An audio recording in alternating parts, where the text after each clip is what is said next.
السلام علیکم every one, میں ہوں علی اشرف رتا اور حاضر ہیں اس ہفتے کے پہلے پروگرام کے ساتھ۔ پچھلے ویکینڈ پہ کیا ہوتا رہا اور آج کے دن میں کیا ہوا، آج تک کی کیا پیش رفت ہے دنیا کے معاملات اور پاکستان کے معاملات میں، وہ آپ کے ساتھ شیئر کریں گے۔ معاملات کے اوپر جانے سے پہلے ہم ایک چھوٹی سی سٹوری آپ کے ساتھ شیئر کریں گے جو یقیناً ہمارے پورے معاشرے کے لیے ایک بڑا سبق آموز حیثیت رکھتی ہے۔ آپ کو یاد ہوگا کہ میں جتنے بھی ہمارے پروگرامز ہوتے ہیں، میں کرپشن کے اوپر تھوڑا سا ریجڈ ہو جاتا ہوں۔ سم ٹائمز لوگ کہتے ہیں کہ آپ اتنا بھی ریجڈ نہیں ہونا چاہیے، آپ لوگوں کی نظروں میں آتے ہیں، مگر جو معاشرے کھڑے ہوئے ہیں پچھلے 200 سال کی آپ تاریخ اٹھا کے دیکھ لیجئے، صرف وہی قومیں اوپر آئی ہیں جنہوں نے بے رحمی سے کرپشن کو کچلا ہے، اپنے ان معاشروں سے، اپنے ان ممالک سے۔ ہمارے پاس دو مثالیں ہیں اس کو ثابت کرنے کے لیے۔ آپ کو پتا ہوگا کہ ایسٹ انڈیا کمپنی ایک بہت بڑی کمپنی تھی جس نے برطانیہ کو آدھی دنیا فتح کر کے دی تھی۔ آپ سوچئے کہ اس کی برطانیہ کے لیے کتنی بڑی سروس تھی کہ اس نے آدھی دنیا فتح کر کے اس کے جھولی میں ڈال دی، مگر برطانیہ نے 1857 میں اس کمپنی کو رول بیک کر دیا تھا، اس کو بند کر دیا تھا۔ اس کی ان خدمات کو اس نے نہیں دیکھا، اس نے صرف یہ دیکھا کہ اس کمپنی نے، یہ کمپنی جو ہے میرے ملک کے اندر ایک ان بیلنس کریٹ کر رہی ہے۔ وہ کیا ریزن تھی؟ وہ ریزن یہی تھی کہ وہاں سے چوڑے چماڑ اٹھتے تھے، وہ انڈیا میں آتے تھے، یہاں سے دولت کٹھی کرتے تھے اور وہاں جا کر اس معاشرے کے اندر برائیوں میں حصہ دار بنتے تھے۔ ان کو کسی کا خوف نہیں رہا تھا، وہ قانون توڑنا شروع ہو گئے تھے۔ تو پھر اس ملک کے جو کرتا دھرتا تھے، انہوں نے ڈیسائیڈ کیا کہ اس کمپنی کو ہمیں بند کرنا ہے۔ تو اس طرح سے وہ ایسٹ انڈیا کمپنی بند کر دی گئی اور آج انگلینڈ جو ہے وہ دنیا کے بہترین ممالک میں سے ایک ہے۔ ابھی جو ریسنٹ مثال ہے وہ چائنا کی ہے۔ چائنا بھی ہم سے پہلے بعد میں آزاد ہوا ہے، لیکن اس نے بھی بے رحمی سے کرپشن کو کچلا ہے۔ اس نے اپنے وزراء کو، اپنے جو الیکٹڈ ممبران تھے ان کو سر عام گولیاں ماری ہیں کہ وہ پبلک منی کو مقدس جانتے ہیں، اور ہمارے ہاں پبلک منی کو چوری کرنا اپنا فرض گردانا جاتا ہے۔ ان معاشروں میں سب سے زیادہ کرپشن ہے۔ یورپ کے اندر یا یو ایس اے کے اندر آپ کو پتا ہے کہ دنیا کے جو سب سے بڑے سکیمز ہوتے ہیں وہیں پہ ہوتے ہیں، مگر پبلک منی کا اگر 1 روپیہ بھی چوری ہو جائے تو وہ وہاں پہ وبال کھڑا کر دیتے ہیں، کیونکہ جیسے ہم اپنی نماز کو، اپنے قرآن کو بہت مقدس جانتے ہیں، اسی طرح وہ لوگ اپنی جو پبلک منی ہوتی ہے اس کو مقدس جانتے ہیں، وہ اس کو آنرشپ دیتے ہیں۔ اگر ہمیں آگے بڑھنا ہے تو ہمیں بھی اپنی پبلک منی کو آنرشپ دینی پڑے گی۔ اس کے ساتھ ہی ہم اب آگے بڑھتے ہیں اپنی پہلی سٹوری کی طرف۔ آپ کو پتا ہے کہ اس وقت جو ہے پاکستان کے اندر جو ہے وہ سیاسی گرما گرمی جو ہے وہ فل عروج پر ہے، اور ایک جو پارلیمان کی بڑی جماعت ہے وہ کوشش کر رہی ہے یا وہ تیاری پکڑ رہی ہے کہ وہ اسلام آباد جو ہے احتجاج ریکارڈ کرنے کے لیے جائیں گے، اور ابھی جو ان کا جو پلان سامنے آ رہا ہے وہ کہہ رہے ہیں کہ ہم اسلام آباد میں 4 طرف سے جو ہے وہ اس کے اندر جائیں گے اور اسلام آباد کو بلاک کر دیں گے، اور یہ جو ہمارا دھرنا ہوگا یہ غیر معینہ مدت کے لیے ہوگا، اور ہم اس وقت تک واپس نہیں لوٹیں گے جب تک خان صاحب کو رہا نہیں کروا لیتے۔ تو اس کے اوپر ہم اپنے ساتھ گفتگو میں شامل کریں گے۔ اشرف سہیل صاحب ہمارے ساتھ موجود ہیں ایز یوزول۔ اشرف سہیل صاحب، اپنی ایکسپرٹ اوپینین بتائیے گا کہ یہ جو اس دفعہ ان کا دھرنا یا احتجاج اسلام آباد کا رخ کر رہا ہے، جو پہلے والے دھرنے ہوئے یا پہلے جو احتجاج اب ریسنٹ ہسٹری کے اندر جو آئے تھے، وہ تو ہم نے دیکھا کہ 1 آدھ دن کے اندر ہی وہ واپس لوٹ گئے تھے، اور اس کا کیا آپ کو مستقبل نظر آ رہا ہے، اور اس کی ٹائمنگ جو اس وقت جو ہو رہا ہے یہ کیا معنی خیز ہے، کیا اس کے آپ کو اثرات نظر آئیں گے؟ بہت شکریہ علی اشرف، اور بڑی دلچسپ آپ نے بات کی، شروع میں بھی بڑی خوبصورت اور بڑی ہی آپ کہہ لیں کہ ایک امپریسو اپروچ کہ کرپشن جو ہے اس کا خاتمہ بہت ضروری ہے، اور اس کے بعد آپ نے جو بات کی ہے خان صاحب کی، اور پی ٹی اے جو ہے وہ تیاریاں کر رہی ہے اور وہ اسلام آباد پر چاروں طرف سے حملہ ور یا دعویٰ بولنے کے لیے یا دھرنا ڈالنے کے لیے وہ تیار ہے، اور کہہ رہے ہیں کہ ہم نے اس وقت تک اب یہ دھرنا اس کو ہم نے سٹیپ ڈاؤن نہیں کرنا جب تک کہ خان صاحب باہر نہیں آ جاتے۔ اچھا، مجھے نا ایک بہت پرانی بات یاد آ رہی ہے۔ ارسطو، آپ سب جانتے ہیں ان کے نام سے، ان کو بھی قید کر لیا تھا، وہ سچا آدمی تھا اپنے وقت کا۔ تو اس کے جو تھے نا چاہنے والے، وہ جیل جول توڑ کر کسی طرح سے دیواریں پھلانگ کر اندر جیل میں آ گئے، اور آ کر انہوں نے کہا کہ استاد ہم نے پوری تیاری کر لی، اب نکلیں تاکہ ہم آپ کو لے جائیں یہاں سے۔ اس نے کہا مجھے اب کہاں لے کر جائیں گے؟ اس نے کہا اب آپ کو یہاں سے جیل سے نکال کر جو دوسرا صوبہ ہے سپوز اس میں لے جائیں گے۔ انہوں نے کہا وہاں پہ قانون کیا ہے؟ اس نے کہا قانون تو وہاں پر بھی یہی ہے۔ اس نے کہا پھر میں ادھر ہی ٹھیک ہوں، اور اس نے زہر کا جو پیالہ تھا وہ پی لیا، اور اس کا نام آج بھی زندہ ہے، اور اس کی محبت، مشورہ دے رہے ہیں، اس کی سچائی، نہیں مشورہ نہیں دے رہا، میں ایک بات کر رہا ہوں. نہیں آپ نے خوبصورت بات کی، لیکن بات میں نہیں، ابھی آپ میری بات پوری ہونے دیں، بات میں درمیان میں نہ چھلانگ نہ لگایا کریں یار پلیز. میں اس کو کہیں جوڑنے کے لیے جا رہا ہوتا ہوں، آپ اس کو درمیان میں نہ خراب کریں. میں معذرت چاہتا ہوں، بتائیے پلیز. سر مسئلہ یہ ہے کہ جو ابھی آپ نے بات کی نا تھوڑی دیر پہلے کرپشن کی، کاش میں یہ بات کہتا ہوں کہ ہمارے جو پی ٹی آئی والے دوست ہیں، باقی تو چھوڑیں سارے، وہ تو ہیں ہی جس طرح کے بھی ہیں، یہ چونکہ حق پر ہیں اور انصاف پر ہیں، کاش کہ یہ دھرنا دیتے کرپشن کے خاتمے کے لیے. بالکل ٹھیک ہے. اور آپ اور میں اس دھرنے میں وہاں پہ جا کے کھڑے بھی ہوتے. بالکل ٹھیک ہے. کاش کہ، اور کرپشن، ایک اور بھی بات آپ کو بتا دوں کہ کرپشن، پیسے کی کرپشن تو ہوتی ہی ہوتی ہے، جو بدترین اور بھیانک اور گندی ترین کرپشن ہے وہ ہے انٹلیکچوئل کرپشن، آپ کی سوچ کی کرپشن. ٹھیک ہے. جب آپ کی سوچ جو ہے وہ کسی بھی ایک فرد کے لیے، آپ کی جو نیشنل جسے کہا جا سکتا ہے کہ انٹرسٹ ہے، آپ کی جو اسٹیٹ ہے اس سے بھی اوپر چلی جائے تو یہ بڑی بھیانک صورتحال بن جاتی ہے. پی ٹی آئی کا حق ہے احتجاج کرنا، لیکن میں ایک بات ضرور یہ بات کہوں گا کہ وہ جس قسم کے دعوے کیے جاتے ہیں پاکستان تحریک انصاف کی طرف سے، ہمارے دوستوں کی طرف سے، انہیں تھوڑا سا، ابھی میرا خیال ہے کہ سال سوا سال ہوا ہے خان صاحب جیل میں ہیں. میں نے لاسٹ ٹائم بھی یہ بات کی تھی کہ بڑے لیڈرز جو ہوتے ہیں، جو پولیٹیشنز ہوتے ہیں، اپنے نظریات کے لیے، اپنی جسے کہا جا سکتا ہے کہ اپنے بیانیہ کے لیے اور اپنی قوم کے لیے، اپنے ملک کے لیے، وہ میرا مطلب ہے کہ بڑی بڑی قربانیاں دیتے ہیں. صحیح ہے. جیل سے باہر آ کر وہ کیا کر لیں گے، آپس کی بات ہے. صحیح ہے. اگر وہ جیل سے باہر آ جاتے ہیں، یہ پی ٹی آئی والے ان کو نکال لیتے چلیے ہم ہیں. اس کو تھوڑا سا بڑھاتے ہیں اس بات کو آگے کہ لیٹ سپوز اگر وہ پی ٹی آئی والوں نے ایک سوچ لیا ہے کہ ہم نے آگے آنا ہے، جی جی، اور اس کے ساتھ ساتھ ہمیں اس دفعہ جو ہے جو گورنمنٹ کی اپروچ ہے وہ تھوڑی سی پازیٹیو اس لیے لگی کہ جو پچھلے دفعہ کے دھرنے تھے وہاں پہ جو ہے وہ فل گنڈاسا کلچر جو ہے وہ شروع ہو جاتا تھا. ایک سمجھ لے کہ ہم یہ کر دیں گے، اٹک کا پل نہیں کراس کرنے دیں گے، ہم فلاں کر دیں گے. بے شک گرفتاریاں اب بھی شروع ہو چکی ہیں. آج کے دن ابھی جب یہاں پہ اسٹوڈیو میں بیٹھے ہوئے ہیں اس وقت تک 100 سے زیادہ گرفتاریاں جو ہیں رپورٹ ہو چکی ہیں، لیکن وہ والا جو بیان بازی والا کلچر تھا وہ اس دفعہ سامنے نہیں آیا. اس دفعہ بلکہ خواجہ آصف صاحب نے کہا کہ ہم جو مذاکرات کے لیے تیار ہیں جو پی ٹی آئی کے ساتھ، تو یہ میرا خیال ہے کہ اس دفعہ ان کا جو اپروچ ہے وہ قدرے بہتر ہے. تو یہ چیز تھوڑی سی اگر اور بڑھائی جائے تو میرے خیال میں ان معاملات کو ڈیفیوز کیا جا سکتا ہے ملک کے اندر. دیکھیں میں تو علی اشرف صاحب پہلے بھی سمپل سی بات ہے، اور یہ بات تو پہلے بھی ہوتی رہی ہے. اب جو گورنمنٹ ہے، گورنمنٹ کی طرف سے آلویز، ویسے یہی گورنمنٹ نہیں، ساری حکومتیں جو ہوتی ہیں وہ کوشش کرتی ہیں کہ اپوزیشن کو انگیج کریں، اس کے ساتھ مذاکرات کریں، کس طرح سے سیٹل ڈاؤن کریں، ملک کے اندر ایک اسٹیبلٹی آئے، ہمیں اپنا کام کرنے کا موقع ملے، اچھا برا جو بھی وہ کر رہے ہوتے ہیں.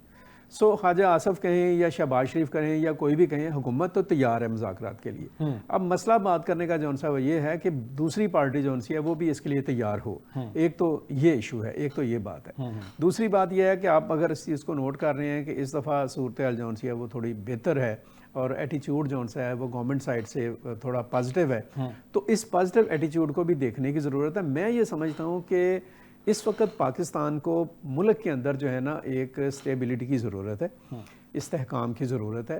بے شک کوئی بھی ہے، تمام پولیٹیکل پارٹیز کو ضرورت اس بات کی ہے کہ وہ یہ جو فیز ہے نا، اس فیز میں سے مل کر ملک کو نکالنے کی کوشش کریں. لڑائی جھگڑے اور یہ سارے دنگے فساد جو سے ہیں وہ چلتے رہیں گے، ہوتے رہیں گے. خان صاحب بھی جیسے کہہ لیں ملک کے اندر، جیل کے اندر ہیں یا جیل سے باہر ہیں. جیسے میں نے ابھی آپ سے کہا کہ وہ اگر باہر بھی آ جائیں گے تو معاملات تو وہی ہیں، صورتحال تو وہی ہے، حالات تو ویسے ہی ہیں. جو سیاستدان اوور آل ہے نا، ان کو اب سوچنا یہ چاہیے کہ یہ جو آپ نے 90s کی جو سیاست تھی، آپ نے اس کو نوٹس کیا ہوگا کہ وہاں پر یہی سینیریو ہوتا تھا کہ ایک جو طاقتور حلقہ ہے ہمارے گروپ کا، جو کرتا دھرتا ہے، وہ کسی ایک کے پیچھے آ کے کھڑے ہو جاتے ہیں اور پھر وہ اس کو لڑانا شروع کرتے ہیں دوسرے کے ساتھ، پھر وہ ادھر سے نکلتے ہیں دوسرے کے ساتھ آتے ہیں. ہمیشہ سے ایسے ہی ہوتا ہے. یہ اسپیشلی 90s کے اب تک ہوتا رہا ہے. 90s میں یہ ہے نا کہ 90s میں دو پارٹیاں نئی نئی انٹروڈیوس ہوئی تو وہاں وہ کھیل دیکھنے میں ذرا بڑا مزہ آ رہا تھا. تو اب وہ دوبارہ وہ کھیل ہمیں شروع ہوتا ہوا نظر آ گیا ہے کہ دوبارہ وہ 90s والی پالیٹکس میں چلے گئے ہیں. گرفتاریاں ہیں ایک طرف، جو ہے وہ بڑا گھر کھڑا ہے، وہ چیز جو ہے وہ دوبارہ ہم پیچھے کیوں جا رہے ہیں؟ سیاستدان آگے کا کیوں نہیں سوچ رہے کہ ہم آج عمران خان کو یا اس کی پارٹی کو جو تنگ کر رہے ہیں، ہم ان کو جو گرفتاریاں کر رہے ہیں، کل کو یہ ہماری باری آ جائے گی. بالکل کل کو ہماری جب باری آئے گی تو پھر ہمارے پاس کوئی راستہ نہیں ہوگا. بالکل. تو میرا خیال ہے کہ ان کو شعور کے ساتھ کام کرنا چاہیے, ایک دوسرے کے ساتھ مل کر چلنا چاہیے, ملک کا سوچنا چاہیے, بجائے افراتفری کریٹ کرنے کے, بیان بازی کے, تھوڑا سا پازیٹیو ہو کر جو ہم کہتے ہیں کہ مساق معیشت جو ہے وہ قائم کر کے, کیونکہ اس وقت آپ پوری دنیا کے اندر معاشی طور پر بڑے برے حالات سے گزر رہے ہیں, تو وہ چیزیں جو ہیں وہ ان چیزوں کو دیکھ کر جو ہے تھوڑا سا ہمیں پازیٹیو سوچ یہی بات میں کہہ رہا ہوں. دیکھیں مسئلہ ہی بات کرنے کا یہ ہے کہ آپ جو بات کر رہے ہیں 90 کا تو جو معاملہ تھا سو تھا ہی, ابھی تک ہم باز نہیں آ رہے ہیں. آپ نے پچھلی آپ گورنمنٹ کی بات کر لیں, تحریک انصاف کی جب حکومت تھی, مجھے بتائیں کہ کون سا بندہ تھا جو کہ باہر تھا, اور کس طرح سے جو مخالفین ہیں یا اپوزیشن کے لوگ ہیں ان کو رسوا اور ذلیل نہیں کیا گیا, جیلوں میں نہیں ڈالا گیا. ٹھیک ہے, آپ کے سامنے ہی ہم سب جانتے ہیں اس چیز کے اوپر. پھر ہم بات کرتے ہیں ریگنگ کی, 2024 کے الیکشن کی, 2018 کا الیکشن, اب اس پر میں کیا بات کروں, آپ بھی جانتے ہیں, میں بھی جانتا ہوں. مطلب یہ ہے کہ ہم جو بوتے ہیں وہ کاٹتے ہیں, اور ہمیں کیوں نہیں سمجھ آتی. اس وقت واقعی آپ کی بات ٹھیک ہے کہ جو لوگ حکومت میں ہیں, جو لوگ اقتدار میں ہیں, انہیں زیادہ ہوش مندی کی ضرورت ہے, انہیں زیادہ بہتر سٹیپس لینے کی ضرورت ہے. کا بڑھتا ہوا کردار کیسا ہے؟ مطلب ہم سن رہے ہیں کہ وہ اب جو ہے وہ فرنٹ فٹ پہ آ گئی ہیں, اور وہ کہہ رہی ہیں کہ اگر کسی نے گرفتاری دی یا وہ اس وقت پہنچا نہ وہاں پہ تو وہ اس کی پارٹی سے چھٹی ہے. تو کیا یہ جو ان کے طرف جو منسوب کیے جا رہے ہیں بیان, اس میں صداقت ہے؟ اس میں سے بھی یہ جو کنفیوژن ہے نا, اس کنفیوژن میں سے بھی نکلنا چاہیے. پی ٹی آئی کی یہ ذمہ داری ہے کہ وہ نکلیں. جیسے 2 دن پہلے خان صاحب کا بیان تھا کہ بشرا جو ہیں وہ پالیٹکس میں نہیں آئیں گی. ٹھیک ہے, آپ نے یہ پڑھا ہوگا. اب مطلب بات کرنے کا, اور دوسری طرف یہ بات ہے کہ بشرا بی بی جو ہیں وہ پرسنلی مل رہی ہیں اپنے ایم این ایز کو اور باقی لوگوں کو کہ بھئی آپ نے اس میں رول پلے کرنا ہے, آپ نے اتنے لوگوں کو لے کر آنا ہے, یہ ہر طریقے سے احتجاج کو کامیاب ہونا چاہیے. میں وہی بتا رہا ہوں کہ یہ ساری چیزیں بیہائنڈ دی کرٹن ہیں. اب خان صاحب نے جو بیان دیا, خان صاحب نے ڈائریکٹ تو نہیں بیان دیا کہ یہ حصہ نہیں لیں گی, یا بشرا بی بی نے جو کیا ہے وہ ہم نے تو نہیں اس کو دیکھا, ہمارے پاس رپورٹس آ رہی ہیں, چیزیں آ رہی ہیں. پی ٹی آئی کو اس کے اوپر بہت ہی سالڈ اور اسٹریٹ وے میں کرنا چاہیے. دیکھیں میں یہ سمجھتا ہوں, میری ذاتی رائے یہ ہے کہ اگر بشرا بی بی یا عظمیٰ بی بی یا ان کی بہنیں جو ہیں خان صاحب کی, کوئی بھی پولیٹکس میں آتا ہے, کسی کو کوئی اعتراض نہیں ہونا, اس کا بنیادی حق ہے, اس کا حق ہے. اب آگے بڑھتے ہیں. اب اگلی سٹوری جو ہے وہ بڑی مزے کی ہے. اس میں ہمارے جو وزیر خزانہ صاحب ہیں انہوں نے کہا ہے کہ آئی ایم ایف جو ہے وہ حیران تھا کہ ہم نے اتنی زبردست جو ہے وہ پرفارمنس دکھائی ہے. تو میں آپ کو پتا ہے کہ میرا ایک سٹانس ہوتا ہے اس کے اوپر کہ ہمارے ملک کے اندر ایک بڑا عجیب سا رواج ہے کہ یہاں پر جو بھی مہمان آتا ہے اس کی پریس ریلیز بھی ہم ہی جاری کر دیتے ہیں. اپنی پریس ریلیز تو ہم جاری کرتے ہی ہیں کہ جو ہم نے کیا, ہم اس کی بھی کر دیتے ہیں کہ اس نے یہ کہا. حالانکہ وہ جو بیان ہے وہ ان کی طرف منسوب ہونا چاہیے, ان کو خود بتانا چاہیے کہ ہم کیا سوچ رہے ہیں اور کیا کر رہے ہیں. تو اس کے اوپر کیا آپ فرماتے ہیں؟ اس میں 2-3 چیزیں ہیں علی اشرف صاحب. یہ بڑی ایک اہم بات ہے, بڑی ذمہ دارانہ بات ہے. آپ کو پتا ہے کہ 15 تاریخ تک اس نے وفد نے دورہ کیا, اس نے سب کے ساتھ مذاکرات کیے, جتنے بھی سٹیک ہولڈرز تھے ہماری اکانومی کے, ان سب کے ساتھ وہ انگیج ہوئے. چاروں وزراء اعلیٰ کے ساتھ بھی وزراء اعلیٰ کے ساتھ بھی ان کی بات ہوئی, مذاکرات ہوئے. اور اس کے بعد آپ کے نوٹس میں ہے کہ ایک مشترکہ اعلامیہ جاری ہوا. ٹھیک ہے, اس مشترکہ اعلامیے میں جو آئی ایم ایف اور پاکستان کی طرف سے, دونوں کی طرف سے جاری ہوا, اور ایون جو ڈیلیگیشن آئی ایم ایف کا اس نے بات بھی کی میڈیا کے ساتھ بھی, اس میں یہ ساری چیزیں ڈسکس ہوئی ہیں. انہوں نے اس چیز کے اوپر اطمینان کا اظہار کیا. اس میں انہوں نے کوئی ایسی بات نہیں کہی جس سے ہمیں تشویش ہو, اور اسی بنیاد پر انہوں نے پھر اگلے دن یہ بھی بیان دیا وزیر خزانہ نے کہ کوئی منی بجٹ نہیں آئے گا, اور پلس یہ ہے کہ ہم جو تنخواہ دار طبقہ ہے اس کو ٹیکس نیٹ میں نہیں لائیں گے. اب کل سنڈے والے دن انہوں نے پاکستان ٹیلی ویژن کے اوپر آ کر, ایک آپ کہیں نیشنل ٹیلی ویژن کے اوپر آ کر پاکستان کا ایک ورژن دیا ہے, اور اچھی بات ہے, یہ ایک ذمہ دارانہ بات ہے کہ آئی ایم ایف کا ورژن کیوں دیا, یہ میرا سوال یہ ہے. میں دیکھیں بات سن لیں, اب ان کا ایک آپ کا سوال جو اس کا میں نے ایک تو جواب یہ دیا ہے کہ آئی ایم ایف اور پاکستان کا ایک مشترکہ کمیونیکے بھی جاری ہوا ہے, شاید وہ نہیں پڑھا, اس میں ہے یہ چیز. اچھا بتائیے. اس میں یہ چیز نہیں ہے کہ وہ کوئی میں خوش ہوا یا, لیکن اس میں کوئی مایوسی بھی نہیں ہے, اس میں کوئی ایسی بات بھی نہیں ہے کہ ہم جناب اب سسپینڈ کر رہے ہیں, انہوں نے بیڑا غرق کر دیا ہے, یہ ایسا کچھ بھی نہیں ہے. انہوں نے کہا کہ آپ نے اچھا کام کیا ہے, مزید بہتر کریں اس چیز کے اوپر, اور ہم مارچ میں آئیں گے دوبارہ سے. ٹھیک ہے, اب انہوں نے اپنے اینڈ کے اوپر جو ان کے ڈائلاگ ہوئے ہیں انہوں نے اپنی بات کی ہے. انہوں نے یہ نہیں کہا, انہوں نے کہا کہ میری ان سے جو گفتگو ہوئی, میں نے جس طرح سے انہیں انگیج کیا, وہ حیران ہوئے ہیں اس چیز کے اوپر کہ آپ نے 14 ماہ کے اندر یہ جو پچھلے 14 ماہ ہیں ان 14 ماہ کے اندر آپ نے مختلف سیکٹرز کے اندر ڈیولپمنٹس کی ہیں. اب ہم اس طرف بھی آ جاتے ہیں. اب ہم چھوڑ دیں اس چیز کو کہ اورنگزیب صاحب کیا کہہ رہے ہیں یا IMF کیا کہہ رہے ہیں. آپ کو دیکھیں یہ تو اس کو تو ہم نگیٹ کر ہی نہیں سکتے ہیں کہ آپ کا جو انٹرسٹ ریٹ ہے وہ 22 سے 15% پر آ گیا. ہاں جی ایسے ہی تو نہیں آیا. ہم اس سے بھی نگیٹ نہیں کر سکتے. میرا اس سے بھی کوئی اختلاف نہیں ہے کہ یہ پہلے 11 سے 22 پہ گیا نا, وہ بھی یہی لے کے گئے تھے. سر سن لینا لے کر, اب یہ نہ اس طرح کریں, یہ لے کر گئے تھے یہ لے کر بھی آئے, ٹھیک ہے. اور جن کی وجہ سے 22 پر گیا تھا, جو کر کر آگے گئے تھے ان کو آپ بھول جاتے ہیں. نہیں میں وہ بات نہیں, پوری بات کیا کریں نا, ادھوری بات نہ کیا کریں, اپنی مرضی کا قرآن نہ پڑھیں آپ, اس طرح سے نہ کریں. بات یہ ہے کہ اب جیسے انہوں نے کل فرما دیا اسی بیان میں, اسی میں آپ سن لیں, میں چند چیزیں آپ بتاتا ہوں. انہوں نے ایک اور بڑی اچھی بات کہی ہے کہ ہمارے جو ریزروز ہیں وہ بڑھ گئے ہیں. نہیں وہ چھوڑیں, ریزرو تو بڑھتے رہیں گے, کام ہوتے رہیں گے, وہ چلتے رہیں. ایک اچھی بات جو انہوں نے کہی ہے جو مجھے اچھی لگی ہے سب سے زیادہ, انہوں نے کہا ہے کہ ان سارے ڈائیلاگز میں ہمارے جو صوبے ہیں انہوں نے بہت ہی پازیٹیو رسپانس کیا. صحیح ہے. چاروں صوبوں نے. صحیح ہے. اب چاروں صوبوں میں سے 3 کیا, تو وہ حیرانی والی بات کوئی نہیں ہے. ایک صوبہ جو ہے جس میں ہمارے جسے کہہ لیں کہ مولا جات ٹائپ وزیر اعلیٰ بیٹھے ہوئے ہیں ماشاءاللہ, ان کی طرف سے ایک پازیٹیو رسپانس ہے نا. پرفارمنس بھی ناظرین انہیں اسی مولا جات کی ہے. جی وہ میں کہتا ہوں جناب, انہوں نے وہاں پہ جائیں, وہاں پہ شہد کی بھی نہریں بہ رہی ہیں اور دودھ کی بھی بہ رہی ہیں, وہاں پہ ڈبلیاں لگائیں. کمپیریزن میں تو بہتر, کمپیریزن چھوڑیں اس چیز کو, وہ جو پروپیگنڈا ہوتا ہے اس کو چھوڑ دیں, اس چیز کو آپ چھوڑیں. اس بات میں تو جو ان کا ایک اچھا سٹیپ جو گراؤنڈ کے اوپر اچھا سٹیپ ہے میں اس کی اپریشیٹ کرنا چاہوں گا کہ انہوں نے کہا کہ ہم ہر طرح سے کوآپریٹ کریں گے. شکر ہے اس بات کا کہ انہوں نے الگ سے خط لکھنے کا اعلان نہیں کر دیا کہ بھائی ہم نے آپ سے تعاون نہیں کرنا, اپنی ذمہ داری پر ہی ادھار دینا پاکستان کو جو دینا ہے. تو اس طرح کا کوئی رویہ نہیں آیا. مسئلہ بات کرنے کا یہ ہے کہ جتنے بھی اس وقت آپ کی اکانومی کے انڈیکیٹرز ہیں, جتنے بھی ہیں سوائے محصولات کے, آپ کے تمام انڈیکیٹرز آپ ایک ایک پر بات کر سکتے ہیں, ان میں بہتری ہی آئی ہے, اس کو پیچھے نہیں گئے. تو یہ ظاہر ہے کہ پہلے ہم نے اس کو اتنا خراب کیا کہ اب اس کے اندر تھوڑی سی بہتری آ رہی ہے, تو ہمیں سکون تو ہے ایٹ لیسٹ.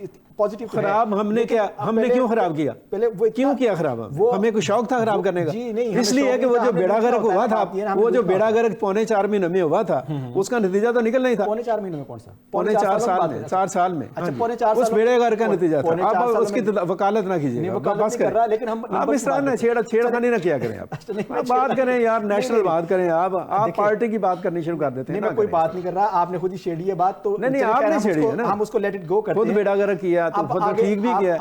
آپ آگے بتائیے کہ ہمارے ایک نیشنل لیڈر ہیں بہت بڑے اس وقت, ان کی پارٹی جو ہے وہ کیا کہتے ہیں سرکار چلا رہی ہے ہمارے ملک کے اندر. وہ جیسے بھی آئے ہیں سرکار میں, وہ بھی ساری قوم جانتی ہے, بلکہ دنیا جانتی ہے ساری, اس کے اوپر رپورٹس شائع ہو چکی ہیں. لیکن وہ بہرحال ہمارے حکمران پارٹی ہے, ان کے جو صاحبزادے ہیں وہ وہاں پہ ان کا دیوالیہ نکل گیا ہے UK کے اندر. تو اس کی کیا کہانی ہے آج کل, وہ بڑے گرم ہے, PTI والے اس بات کو بڑا اچھال رہے ہیں. ظاہر انہوں نے چھالنا ہی ہے اور ان کا کام اور کوئی نہیں. اچھا اب اگلی بات جو ان سے یہ ہے, میں ذرا یہاں پہ کیٹیگوریکلی ایک بات آپ کو بتاؤں. میری سوچ کے مطابق پاکستان میں جو اس وقت اویلیبل لوگ ہیں جو کلیم کرتے ہیں لیڈر ہونے کا, میں ان کو لیڈر نہیں سمجھتا. ٹھیک ہے, اس کو ذرا تصحیح کر لیں, کسی کو بھی, وہ بے شک کوئی جیل کے اندر ہے یا جیل سے باہر ہے, ٹھیک ہے, میں نہیں سمجھتا کہ ان کے اندر وہ ویژن ہے, ان کے اندر وہ درد ہے, ان کے اندر وہ جسے کہہ لیں کہ ایک اپروچ ہے جو اپنے ملک اور قوم کے لیے ہونی چاہیے. ہوتی صحیح ہے تو میں ان کے پاؤں میں بیٹھا ہوا ہوتا. تو وہ لیڈرشپ والی بات نہیں ہے. دوسری بات جو آپ کر رہے ہیں, یہ کب دیوالیہ ہوئے ہیں؟ یہ 2023 کا کیس تھا ان کا. ابھی 2-3 دن پہلے جو ہے اس کا فیصلہ آ گیا ہے, اور عدالت نے ان کو جو ہے اس کیس کے اندر دیوالیہ قرار دے دیا. سر آپ کی اطلاع کے لیے ہے کہ وہ مئی میں دیوالیہ ہوئے تھے. اچھا جی, فیصلہ بھی دیا ہے وہ, نہیں دیوالیہ ڈکلیئر ہو گئے تھے مئی میں. اچھا اب جس طرح سے ہماری ایک عادت ہے نا کہ ہم ایک موقع کے اوپر جا کر شور ڈالتے ہیں, وہ بھی ہماری پلاننگ کا حصہ ہے. ہمیں اصل میں نا ہمارے پاس شور ڈالنے کے لیے اتنا کچھ ہوتا ہے کہ وہ بیچارے کیو میں لگے رہتے ہیں ایجنڈے کہ اس پر وہ لیٹ ہو گیا شور. فیصلہ تو انہوں نے ابھی سنایا ہے نا, وہ تو وہ ڈکلیئر ہو گیا تھا, وہ فیصلہ اب آ گیا ہوگا. چلیں بہرحال دیوالیہ ہو گئے ہیں. ہاں جی, اور وہ وجہ کیا بنی, وہ مطلب اب یہ ہمارا ملک لوٹ کے لے گئے پھر بھی دیوالیہ, یہ کیا چکر ہے؟ کس نے, آپ کے پاس کیا ثبوت ہے؟ میرے پاس ثبوت ہے کہ ان کے پاس 700 روپے کے گھر میں رہتے ہیں اور اس کا ثبوت نہیں ہے کہ وہ کیسے لیا انہوں نے. نہیں, یہ میرے پاس ثبوت ہے. یہ تو کوئی انہوں نے تو دیا قومیں ایسے ہی ثبوت سارا مانگتی انہوں نے ہیں۔ دیا، اس طرح سے نہیں۔ آپ تو مجھے بالکل بتائیے، دیکھیں نا، آپ دیکھیں، فتویٰ دیتے ہیں فتویٰ اس نہیں دے چیز رہا کے میں۔ اوپر، نہیں آپ تو فتویٰ کوئی دیتے فتویٰ ہیں۔ نہیں۔ میں نے تو ایک اب لاجیکل میں بات کیا کی ہے، کروں یار، لاجیکل بات کی ہے، اس کے اوپر میں کیا آپ سے بات کروں؟ لاجیکل بات کی ہے نہیں، کوئی لاجیکل بات نہیں ہے۔ آپ اٹھا کے کسی بندے کو ایک سیکنڈ کے اندر وہ کیا دیتے ہیں کہ ملک لوٹ کر لے گئے ہیں۔ آپ 700 روپے کے گھر میں رہتے ہیں، ملک لوٹنے والوں میں آپ یاد رکھیے گا، گا، آپ یاد رکھیں اس چیز کو کہ جو ملک لوٹنے والے ہیں نا، ان میں اب تک جتنے بھی اقتدار میں لوگ آئے ہیں وہ سب شامل ہیں۔ چلیں وہ سب شامل ہیں۔ وہ تو میں آپ ان پر نہیں آپ ذرا سینے پر حاصل۔ اور دوسری بات جو ان سے یہ ہے کہ آپ، میں نے پہلے بھی آپ سے ذکر کیا کہ آپ بڑے ذمہ دارانہ، آپ کی ایک ایک بات کا لوگوں کے اوپر ایک امپیکٹ آ رہا ہوتا ہے، تو اس طرح سے فتویٰ نہ دیا کریں۔ نہیں فتویٰ نہیں ہے، میں لاجیکل بات کر رہا ہوں۔ ڈیفالٹ کیا ہے انہوں نے، ڈیفالٹ کیا ہے۔ اب وہ کس کیس کے اوپر ڈیفالٹ کیا ہے؟ وہ ادائیگی نہیں کر سکے، جو ٹیکس کا ان کا معاملہ تھا یا کس طرح کا ایشو تھا، وہ ادائیگی نہیں کر سکے، وہاں کا جو قانون تھا اس کے مطابق انہوں نے ان کو ڈیفالٹ کر دیا۔ پاکستان کے اندر بھی آپ کو پتا ہے کہ یہ جو بڑے بڑے بزنس مین ہوتے ہیں وہ اس طرح کے گمک کھیلتے ہیں۔ وہ کیا کھیلتے ہیں کہ وہ جب انہوں نے قرضے معاف کروانے ہوتے ہیں بینکوں سے، جب انہوں نے کسی کا مال نہیں دینا ہوتا، تو وہ یہ گمک ہمارے ملک میں پوری دنیا میں ہے، پاک ملک میں نہیں ہے۔ یہاں پہ جو ہے وہ اپنے آپ کو دیوالیہ ڈکلیئر کر کے وہ چپ کر کے نکل جاتا ہے۔ تو کیا اس طرح سے نہیں، دیکھیں اب دیکھیں وہ انگلینڈ ہے، اچھا اب وہ پاکستان تو نہیں ہے، ٹھیک ہے، انگلینڈ میں کوئی پہلا کیس نہیں ہے دیوالیہ پوری دنیا میں نہیں، پوری دنیا میں ہوتا ہے۔ آپ اس کی بھی سٹڈی کریں، آپ یو ایس اے اور انگلینڈ میں سب سے زیادہ یہ، جیسے ابھی آپ نے ذکر بھی کیا، سب سے زیادہ بینکرپسی ہوتی ہیں، ٹھیک ہے۔ یہ ایک کیس ہو گیا، بینکرپسی کا کیس ہوا ہے۔ اب یہ کیس چونکہ وہ نواز شریف کے صاحبزادے ہیں اور ان کے جو مخالفین ہیں ان کو اس بات کے اوپر بڑا ان کو موقع ملا ہے کہ اس کے بارے میں وہ جیسے جس کی بھد اڑائیں جس طرح اڑا سکتے ہیں، تو وہ ٹھیک ہے، چلیں کوئی ایسا ایشو نہیں، اور یہ کوئی اتنی اہم بات نہیں ہے کہ ہم اس پر بحث کریں۔ ٹھیک ہے ناظرین، یہاں پہ ایک چھوٹی سی بریک کا ٹائم ہے۔ بریک کے بعد ہم اگلے اپنے جو 2 اہم ٹاپکس ہیں وہ آپ کے ساتھ ڈسکس کریں گے اور ان کے اوپر اپنا تجزیہ پیش کریں گے۔ ہمارے ساتھ جڑے رہیے گا۔